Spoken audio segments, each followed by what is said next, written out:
Hi friends, ఈరోజు కామధేను జున్ను ప్యాకెట్తో జున్ను ఎలా చేసుకోవాలో చూపిస్తానండి. మనకు కావాల్సినవి పాలు, ఇలాచీ పౌడర్, బెల్లం అండ్ కామధేను జున్ను ప్యాకెట్ అండి, అది పౌడర్. నేను వాళ్ళు చెప్పిన ఇంగ్రీడియంట్స్ అన్నీ తీసుకున్నాను. పచ్చిపాలు తీసుకోవాలి.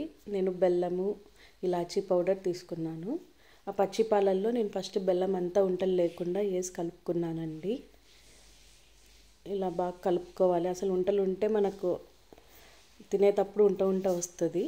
మళ్ళీ ఇక్కడ నేను ఒక చిన్న గిన్నె పెట్టుకొని వాటర్ వేసేసుకొని మళ్ళీ పైన చిన్న ప్యాన్ పెట్టుకున్నానండి. అది ప్రీ హీట్ కనేసి ఒక 5 minutes పెట్టుకున్నాను. మరి ఇక్కడ వచ్చేసి జున్ను పౌడర్ అంతా యాడ్ చేసేసుకొని ఏం ఉంటలు లేకుండా బాగా కలిపాను. బాగా నీట్గా కలుపుకోవాలి ఉంటలు లేకుండా. కలిపేసుకున్న తర్వాత ఇలాచీ పౌడర్ యాడ్ చేసేసుకొని మరి మనం ఇదంతా మిక్స్ చేసినది ప్రీ హీట్ పెట్టుకున్నాం కదండి, అందులో వేసేసుకోవాలి మొత్తం.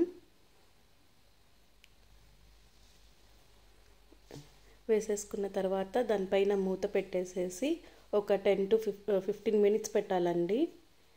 మూత పెట్టేసినాక ఇలా ఓపెన్ చేసి చెక్ చేసుకుంటే నీట్గా వచ్చేస్తుంది. పుల్లపు జున్ను రెడీ అయిపోయిందండి. ఫ్రిడ్జ్లో పెట్టుకొని తింటే చాలా టేస్ట్గా ఉంటుంది.